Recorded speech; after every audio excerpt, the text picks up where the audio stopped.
ভেনেজুয়েলার প্রবীণ ব্যক্তিদের জন্য মিলন মেলা হয়ে উঠেছে ক্লাব টোবিয়াস, যেখানে একাকিত্বে ভোগা প্রবীণ ব্যক্তিরা এক জায়গায় মিলিত হয়ে নাচ গান করেন। এই ক্লাবের মাধ্যমে তাদের জীবনে আবারও উচ্ছলতা ফিরে এসেছে বলে জানিয়েছেন সদস্যরা। ভেনেজুয়েলার কারাকাসের এক ব্যস্ত শপিং মল থেকে ভেসে আসছে সঙ্গীত আর হাসির শব্দ। সেই সুরের টানেই প্রতি বৃহস্পতিবার জড়ো হন ৭০-এর কোটা পেরোনো মানুষগুলো। এটি কোনো সাধারণ মিলন মেলা নয়, বরং অনেকের জন্যই একাকিত্ব দূর করার ঠিকানা। অ্যাঙ্গেলা গ্রাতেরল ৯৩ বছরের এই নারী ক্লাব টোবিয়াসে নিয়মিত আসেন। ৬ সন্তানের একজনের পরামর্শে এই ক্লাবে যোগ দেন তিনি। আমি তো এখন বাথরুমে গুনগুন করে গান গেলেও নেচে উঠি।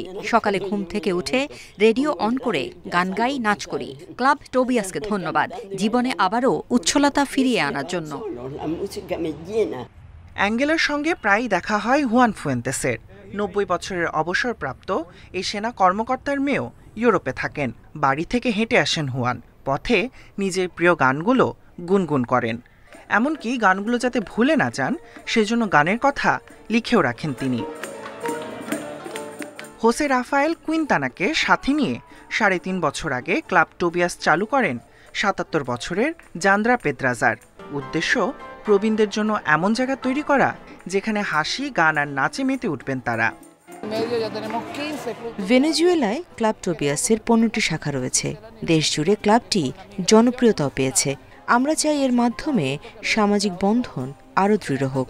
বর্তমানে তরুণরা বিদেশমুখী হওয়ায় প্রবীণরা একা হয়ে পড়ছেন, তাই প্রবীণদের কমিউনিটি গড়ে ওঠা প্রয়োজন। ভেনেজুয়েলায় বর্তমানে প্রবীণ মানুষের সংখ্যা প্রায় ৩৫ লাখ, যা মোট জনসংখ্যার ১২%। জাতিসংঘের হিসেবে সাম্প্রতিক বছরগুলোতে প্রায় ৮০ লাখ ভেনেজুয়েলার নাগরিক দেশ ছেড়েছেন। এতে অনেক প্রবীণ ব্যক্তি হয়ে পড়েছেন পরিবারহীন। Tahmid Aprar, independent news.